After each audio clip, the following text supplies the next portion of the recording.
नमस्ते मित्रांनो, आजच्या व्हिडिओमध्ये आपण पाहूया linear equation in two variable exam MCQ. म्हणजेच लास्ट 5 to 6 इयर्समध्ये जेवढे पण MCQ क्वेश्चन्स एक्झामला ह्या चॅप्टरवरती आलेले आहेत ते पाहूया. सगळ्यात पहिल्यांदा आपण मार्च 2025 ला आलेला MCQ क्वेश्चन पाहूया. आता हा क्वेश्चन काय आहे, write the degree of given determinant. म्हणजे आपल्याला डिग्री फाइंड आउट करायची आहे. आपल्याला डिटर्मिनंट दिलेला आहे आणि आपल्याला 4 ऑप्शन्स दिलेले आहेत. Option A, option B, option C आणि ऑप्शन डी. म्हणजेच काय, तर ह्यातला जे काय करेक्ट आन्सर असेल ते आपल्याला लिहायचं आहे. आपण हा MCQ क्वेश्चन असल्यामुळे हा क्वेश्चन आधी रफ मध्ये सॉल्व्ह करायचा. जे पण आन्सर येईल ते मग ते मेन शीट मध्ये लिहायचं. मेन आन्सर शीट मध्ये आपल्याला लिहायचं असतंय. आता आपण क्वेश्चन कडे येऊया. क्वेश्चन काय आहे, आपल्याला डिग्री फाइंड आउट करायची आहे डिटर्मिनंटची. तर आपल्याला सगळ्यात पहिल्यांदा 2 गोष्टी लागतात. पहिली गोष्ट म्हणजे त्या डिटर्मिनंटचा नंबर ऑफ रोज किती आहेत ते फाइंड आउट करायचं. सेकंड गोष्ट म्हणजे त्या डिटर्मिनंटचे number of column find out करायचे आणि मग नंबर ऑफ रोज किती आहेत आणि नंबर ऑफ कॉलम्स किती आहेत हे चेक करायचं. जर नंबर ऑफ रोज आणि नंबर ऑफ कॉलम्स सेम असतील तर जी व्हॅल्यू येईल ती काय असते, डिग्री असते त्या डिटर्मिनंटची. म्हणजेच काय, तर आपण एक एक्झाम्पल, हे जे एक्झाम्पल आहे ते सोडवूया म्हणजे ते आपल्याला चांगल्या पद्धतीने समजेल. आता हा जो डिटर्मिनंट आहे, हा डिटर्मिनंट काय आहे तो मी इथं लिहून घेतो. 1 2 3 आणि 4 हा डिटर्मिनंट मी लिहिलेला आहे. सगळ्यात पहिल्यांदा आपल्याला काय करायचं आहे, रोज फाइंड आउट करायच्यात. तर मी रोज लिहिले. आता आपल्याला किती रोज आहेत ह्या डिटर्मिनंट मध्ये हे चेक करायचं आहे. तर ह्या डिटर्मिनंट मध्ये रोज चेक करण्यासाठी आपण काय करायचं, लेफ्ट पासून राईटला जायचं आधी. हे पहिला, मग इथं मी लिहितो 1,2 म्हणजे ही एक रोज आली आणि परत लेफ्ट टू राईट म्हणजे ही दुसरी. मग इथं पण लिहितो मी 3,4 म्हणजे ह्या डिटर्मिनंट मध्ये किती रोज आहेत, 2 रोज आहेत. आता रोज तर फाइंड आउट केल्या नंतर आपल्याला आता काय करायचं आहे, कॉलम्स फाइंड आउट करायचे. परत मी हा डिटर्मिनंट लिहून घेतो 1 3 आणि 2 4. आता जसं आपल्याला रो फाइंड आउट करताना आपण लेफ्ट टू राईटला जात होतो, तसं आता आपल्याला कॉलम फाइंड आउट करताना आपल्याला टॉप टू बॉटम यायचं असतंय. आता इथं टॉप टू बॉटम असं यायचं सरळ. म्हणजे हा झाला कॉलम 1 3, हा पहिला कॉलम झाला. लिहिताना पण असंच लिहायचं 1 3 हा पहिला कॉलम, परत टॉप टू बॉटम हा झाला दुसरा कॉलम. आता हा मी इथं आहे तसं लिहितो 2 आणि 4. आता किती कॉलम झालेत, 2 कॉलम झालेत. हा एक आणि हा एक म्हणजेच 2. आता आपण काय केलं, रो फाइंड आउट केले, कॉलम फाइंड आउट केली. आता त्यांच्या व्हॅल्यू चेक करायच्या. रोजची व्हॅल्यू आहे 2 आणि कॉलमची व्हॅल्यू आहे 2 म्हणजे सारखी आहे. जर रो आणि कॉलमची व्हॅल्यू सारखी असेल तर ती काय असती, डिग्री असती त्या डिटर्मिनंटची. म्हणजे हा जो आपल्याला डिटर्मिनंट दिलेला आहे त्याची डिग्री काय झाली, 2 झाली. आता हा म्हणजे करेक्ट आन्सर काय आहे, 2. म्हणजे हा जो आहे हा करेक्ट आन्सर आहे. आता पेपरमध्ये तुम्ही आन्सर कसं लिहिणार, डायरेक्ट हे सगळं रफ मध्ये करायचं आणि पेपरमध्ये लिहिताना कसं लिहायचं, सिम्पली तुम्हाला लिहायचंय बी, किंवा तुम्ही असं पण लिहू शकता बी लिहून ब्रॅकेटमध्ये बी लिहायचा आणि नंतर 2. हे दोन्ही पैकी कुठलंही आपण डायरेक्ट आन्सर मध्ये लिहायचं. आय होप तुम्हाला हे समजले असेल. अजून एक मी एक्झाम्पल घेतो म्हणजे तुम्हाला चांगलं समजेल. आता समजा आपल्याकडे एक डिटर्मिनंट दिलेला आहे,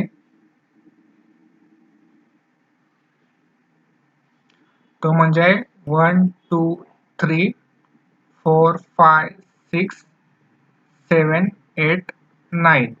आता हा आपल्याकडे काय डिटर्मिनंट आपल्याला दिलेला आहे आणि ह्याची आपल्याला डिग्री फाइंड आउट करायची. तर सगळ्यात पहिल्यांदा आपल्याला काय काढावं लागेल, नंबर ऑफ रोज काढावे लागतील. रोज लिहितो मी इथे. आता तुम्ही जर चेक केलं तर 1 2 3 लेफ्ट टू राईट आपण गेलो तर ही काय होईल, पहिली रो होईल. मी इथं लिहितो 1 2 3 पहिली रो झाली. परत 4 5 6 ही काय होईल, दुसरी रो होईल. ही झाली सेकंड रो 4 5 6 आणि ही झाली तिसरी रो 7 8 9. ही काय झाली, माझी तिसरी रो झाली 7 8 आणि 9. म्हणजे टोटल किती रोज झाले माझ्या, 3. आता मला काय करायचंय, कॉलम फाइंड आउट करायचे. मी परत तोच डिटर्मिनंट आहे तसा लिहितो समजण्यासाठी 1 2 3 4 5 6 7 8 आणि 9. आता हा झाला माझा डिटर्मिनंट. आता कॉलम साठी आपल्याला काय करायचं असतं, टॉप पासून बॉटम पर्यंत यायचं असतं. हा झाला पहिला कॉलम. तर लिहितो इथं मी कॉलम, पहिला कॉलम कुठला आहे 1 4 7. ओके. आता परत दुसरा, परत मी येतो टॉप टू बॉटम 2 5 8, हा झाला दुसरा.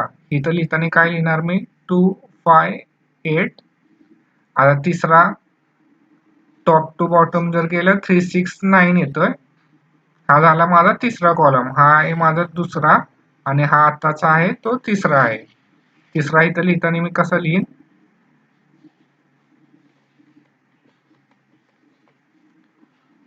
3 6 आणि 9, म्हणजे माझे किती कॉलम झाले 3. आता जर तुम्ही चेक केलं तर ह्या डिटर्मिनंट मध्ये किती रोज आहेत 3, कॉलम्स किती आहेत 3, रो आणि कॉलमची व्हॅल्यू काय आहे सेम आहे 3 3. ओके. त्यामुळेच काय झालं डिग्री काय झाली या डिटर्मिनंटची 3. अजून एक एक्झाम्पल घेतो म्हणजे तुम्हाला परत अजून चांगलं समजेल.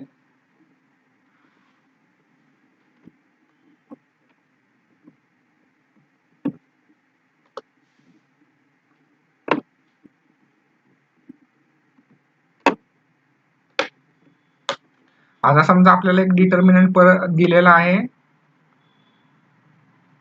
तो म्हणजे आहे 1 2 3 4 5 6, हा डिटर्मिनंट दिलेला आहे.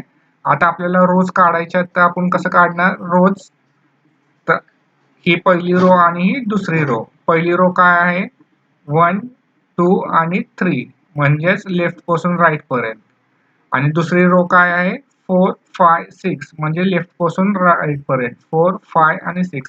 ह्यात किती रोज आहेत 2. आता आपल्याला कॉलम काढायचे, तर कॉलम किती येतील, परत मी आहे तसं लिहितो 1 4 2 5 आणि 3 6. आता कॉलम काढण्यासाठी परत टॉप टू डाऊन, टॉप पासून डाऊनला आलो, ही झाली फर्स्ट कॉलम. लिहिताना लिहितो मी 1 4, परत 2 5, परत इथं मी लिहितो 2 5, हा झाला दुसरा कॉलम. आणि राहिला शेवटचा म्हणजे हा 3 6, म्हणजे हा कुठला झाला 3 6, म्हणजे ह्याच्यात किती कॉलम झाले 3, म्हणजे हा पहिला कॉलम, हा दुसरा आणि हा तिसरा, असे 3.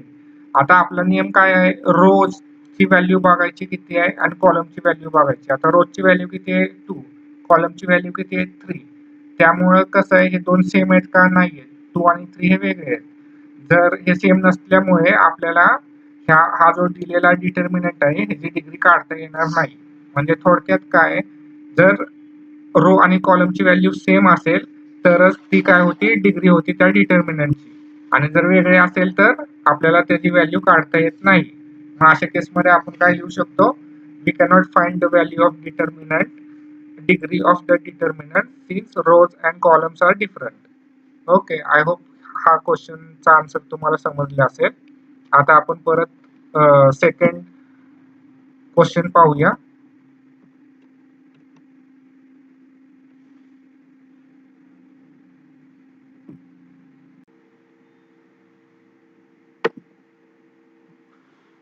आता आपण जुलै 2025 चा एमसीक्यू एमसीक्यू क्वेश्चन पाहूया. आपल्याला काय करायचं आहे, व्हॅल्यू ऑफ डिटर्मिनंट काढायचा आहे. त्याआधी आपण काय करूया, सिंपल ह्याचा फॉर्म्युला पाहूया. फॉर्म्युला कसा आहे, ए बी सी डी असा जर डिटर्मिनंट असेल तर काय करायचं, ए चं मल्टिप्लिकेशन कशावर करायचं, डी वर करायचं, आणि बी चं मल्टिप्लिकेशन कशावर करायचं, सी चं. आणि हा लिहिताना कसं लिहिणार तुम्ही, A D minus B C, हा फॉर्म्युला आहे. तर हा फॉर्म्युला वापरून आपण हा प्रॉब्लेम सॉल्व्ह करूया. प्रॉब्लेम काय दिलेला आहे आपल्याला, 5 3 -7 -4 असा हा आपल्याला डिटर्मिनंट दिलेला आहे.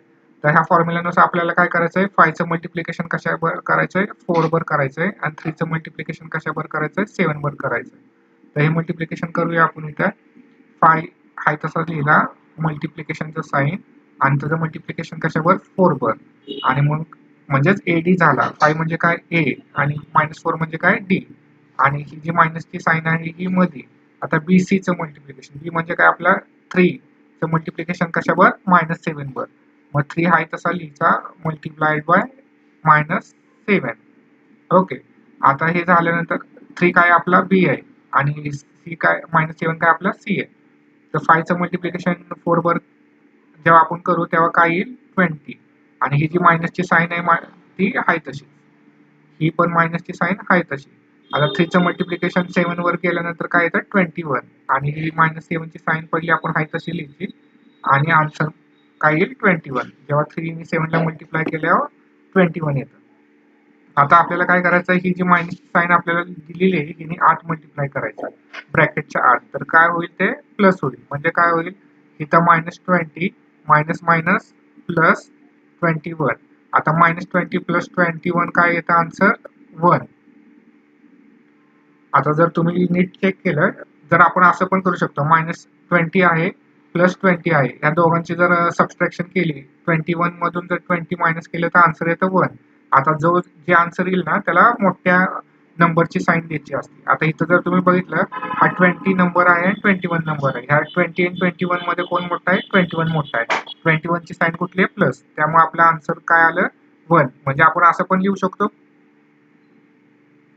आपण +21 पण +1 पण लिहू शकतो पण आपण प्लसची साईन लिहित नाही. आपण डायरेक्टली काय लिहितो 1 लिहितो. 1 चा अर्थ काय असतो +1. म्हणजे हे जे आपलं इक्वेशन आहे ह्याचा आन्सर काय असणार आहे डी. म्हणजेच हा जो ह्या डिटर्मिनंटची व्हॅल्यू काय असणार आहे डी. पेपरमध्ये कसं लिहिणार ब्रॅकेटमध्ये डी लिहू शकता किंवा तुम्ही कसं लिहाल ब्रॅकेटमध्ये डी आणि 1 असं. ओके. आता आय होप हे तुम्हाला समजलं असेल. आता आपण पुढचा क्वेश्चन घेऊया. पुढचा क्वेश्चन पण सेम आहे. सप्टेंबर 2021 ला find the value of determinant. आपल्याला डिटर्मिनंट दिलेला आहे त्याची व्हॅल्यू फाइंड आउट करायची. आता डिटर्मिनंट काय आहे तो आधी लिहून घेऊया आहे तसा.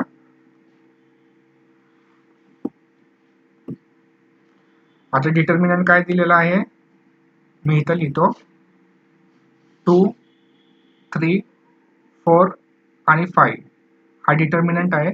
आता ह्याची व्हॅल्यू आपल्याला कशी फाइंड आउट करायची आधी क्रॉस मल्टिप्लिकेशन करायचं असा क्रॉस काढून घ्यायचा दोघांमध्ये आणि 2चं मल्टिप्लिकेशन 5 वर करायचं.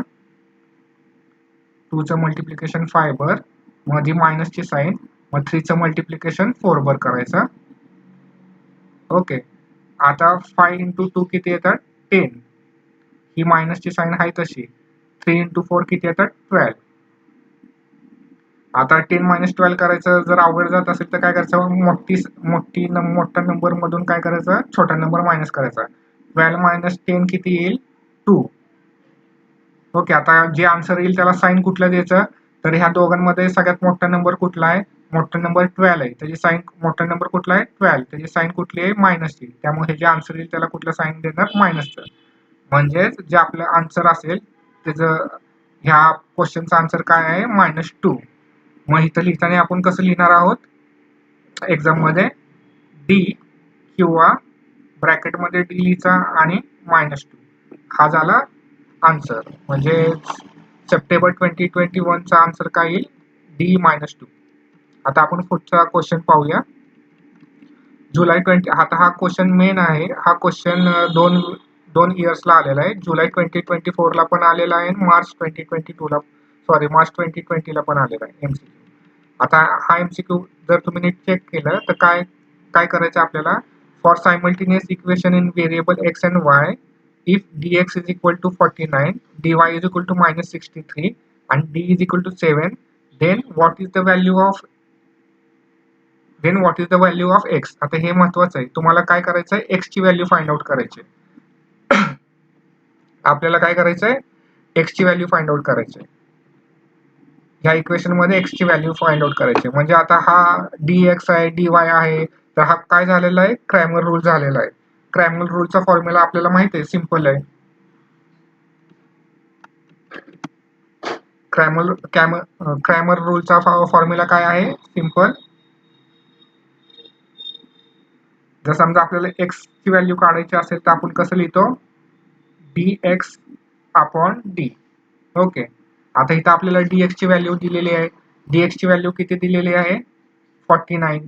तर इथं लिहून घ्या 49 अपॉन d ची व्हॅल्यू पण दिलेली आहे ती किती दिलेली आहे 7 ती लिहून घ्या. आता आपल्याला 1 to 10 टेबल पार्ट पाहिजे 1 to 10 जे आहेत नंबर्स त्यांचे टेबल पाथ पाहिजेत. आता 7 चा टेबल जर तुम्ही पाहिला 7 1 चा 7 7 7 चा 49 म्हणजे ह्याचा आन्सर काय येतं 7 येतं. म्हणजे आपली जी x ची व्हॅल्यू किती येईल 7 येईल. ओके, म्हणजे ह्या केसमध्ये आपला आन्सर काय असणार आहे, आपला आन्सर असणार आहे A7. आपलं काय आन्सर आहे हे. मग लिहिताना कसं लिहायचं, ब्रॅकेटमध्ये A लिहा किंवा तुम्ही काय लिहू शकता A ब्रॅकेटमध्ये A आणि पुढे 7 लिहू शकता. तर हे झालं जुलै 2024चं किंवा मार्च 2022 ह्या क्वेश्चनचा आन्सर, MCQचा आन्सर. आता पुढे जाऊया आपण. आणि नेहमी लक्षात ठेवा जे दिलंय तेच लिहा. आता इथं काय केलेलं आहे, द व्हॅल्यू ऑफ एक्सच फाइंड आउट करायचा होता म्हणून एक्सचा फॉर्म्युला लिहिला. जर वाय असेल तर मी वायचा फॉर्म्युला लिहिला असता. ओके, आता पुढचा पाहूया क्वेश्चन. मार्च 2024 ला जो क्वेश्चन आलाय तो सॉल्व्ह करूया. इथं काय दिलेलं आहे, क्वेश्चन दिलेला आहे to draw the graph of x + 2y = 4 find x when y = 1. हा सोपा क्वेश्चन आहे. आपल्याला काय दिलेलं आहे, एक इक्वेशन दिलेलं आहे, ते आधी आपण लिहून घेऊया. इक्वेशन काय आहे,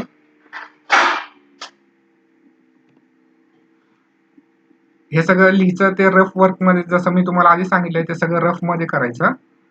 आपल्याला काय दिलेलं आहे, x + 2y = 4 दिलेला आहे आणि ह्यामध्ये आपल्याला काय फाइंड आउट करायचं आहे, x ची किंमत फाइंड आउट, x ची व्हॅल्यू फाइंड आउट करायची आहे आणि आपल्याला y किती दिलेला आहे, y1 दिलेला आहे. आता हा जो y ची व्हॅल्यू आहे आपण ही जी इक्वेशन दिलेलं आहे त्यामध्ये टाकूया. x आहे तसा लिहायचा, प्लसची साइन आहे तसं, हा 2 जो आहे तो आहे तसा. आता y ची व्हॅल्यू किती आहे 1, ती मी इन्सर्ट केली आणि परत = 4. म्हणजे हे जे इक्वेशन आहे तसं लिहिलं, x होता तो आहे तसा लिहिला मी, 2 होता तो आहे तसा लिहिला, y च्या जागी मी काय केलं 1 टाकलं, = ची साइन आहे ते = ची साइन आहे तसं लिहिलं, 4 आहे तो 4 लिहिला. आता हे सॉल्व्ह करूया. इथं आपण x आहे तसा लिहूया, हे जे प्लसचं साइन आहे ते आहे तसं, तर 2 चं मल्टिप्लिकेशन 1 म्हणजे 2 × 1 किती होतं 2, हे = चं साइन आहे तसं आणि हा 4 आहे तसा. आता आपल्याला काय करायचं, x ची व्हॅल्यू काढायची.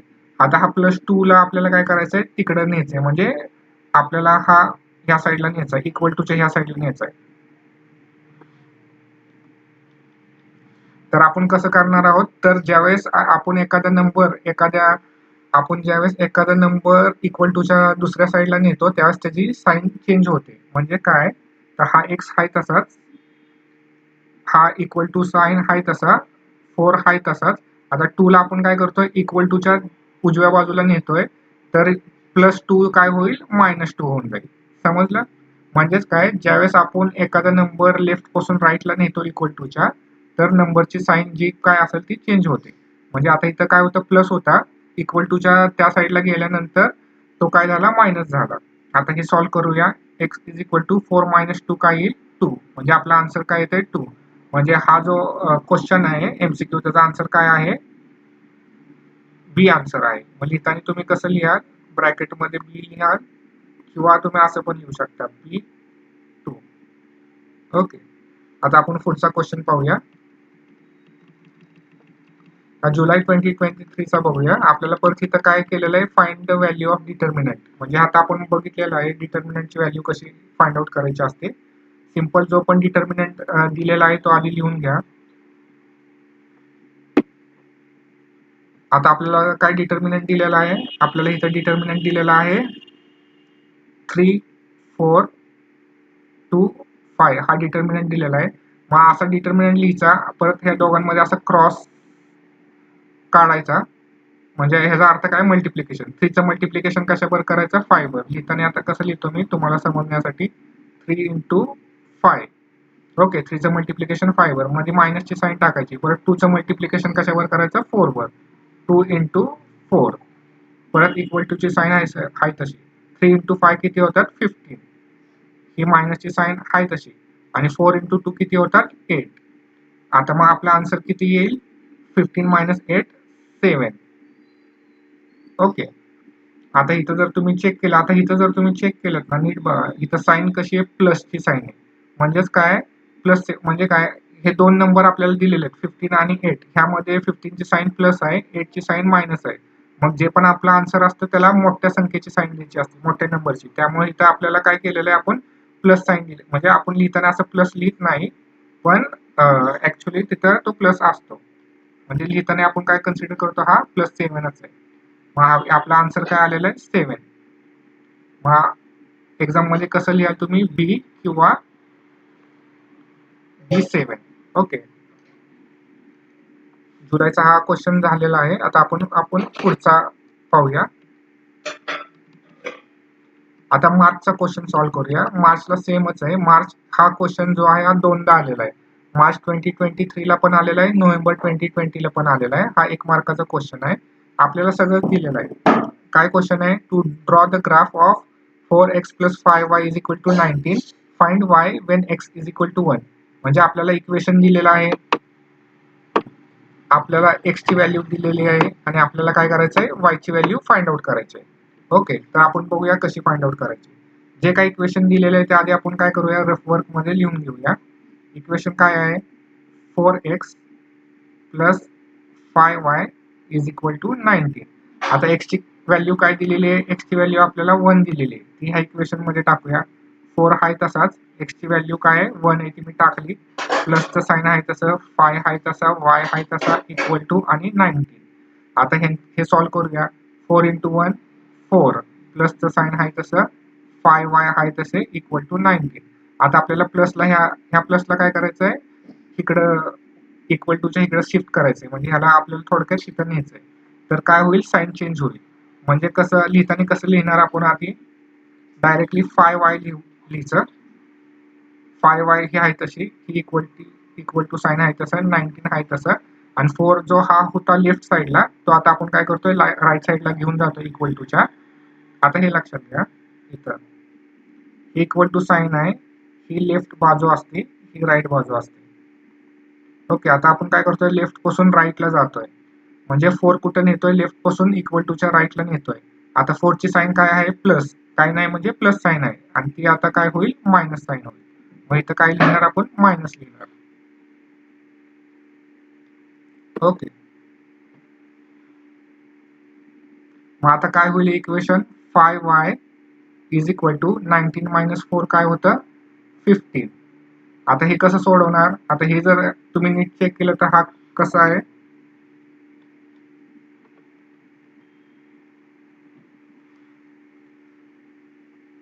हे मल्टिप्लिकेशन आहे. म्हणजेच काय, हे मी असं पण लिहू शकतो, 5 × y = 15. मग आता जेव्हा मल्टिप्लिकेशन असतं तेव्हा आपण काय करू शकतो, एक असा सिंपल फॉर्म्युला आहे, मी इथे लिहितो. AB = C जर असेल आणि हे जर दोघांचं मल्टिप्लिकेशन असेल तर आपण कसं लिहू शकतो, B = C/A. म्हणजे हा एक काय होतो, खाली येतो. मग ह्या फॉर्म्युल्यानुसार आपण हे काय करू शकतो, y आहे तसाच, =15 आहे तसंच, आणि हा न्यूमरेटर झाला, डिनॉमिनेटरला काय लिहू शकतो, 5. म्हणजे 5 ला काय केलं आपण, थोडक्यात इथं घेतलं त्या फॉर्म्युल्यानुसार. म्हणजे जसं की a ला कुठं घेतलेलं, डिनॉमिनेटरला घेतलेलं, तसंच इथं 5 ला आपण डिनॉमिनेटर घेतलेलं. मग आता आपल्याला 5 चा टेबल माहिती आहे, 5 1 चा 5, 5 2 चा 10, 5 3 चा 15, 5 1 चा 5 आणि 5 3 चा 15. म्हणजे y ची किंमत किती येते, 3. नीट लिहितो, y ची किंमत किती येते, 3 येते. म्हणजे आपला आन्सर काय आहे, बी आन्सर आहे. ओके, मग पेपरमध्ये कसं लिहाल, ब्रॅकेटमध्ये बी किंवा B3. आय होप हे समजलं असेल तुम्हाला. आता पुढचं आपण एक्झाम्पल बघूया, मार्च 2022 चं एक्झाम्पल बघूया. आता हे सेम एक्झाम्पल आहे, ते आपण ऑलरेडी सोडवलेलं आहे. आता इथं जर तुम्ही बघितलं, फॉर सायमल्टेनियस इक्वेशन, आपल्याला सायमल्टेनियस इक्वेशन दिलेलं आहे. dx ची व्हॅल्यू दिलेली आहे, dy ची व्हॅल्यू दिलेली आहे, d ची व्हॅल्यू दिलेली आहे. आपल्याला आता काय करायचंय, y ची व्हॅल्यू फाइंड आउट करायची. आता हा काय झाला, क्रॅमर्स रूल झाला. आता सगळं व्हॅल्यू दिलेली, क्रॅमर रूल आपल्याला काय करायचंय, y फाइंड आउट करायचा. क्रॅमर रूलच्या नुसार काय फॉर्म्युला काय आहे, dy/d, y = dy/d. तर dy ची किंमत किती आहे आपल्याकडे, -63 अपॉन d ची किंमत किती आहे आपल्याकडे, 7. ओके, आता 7 चं टेबल आपल्याला माहिती आहे,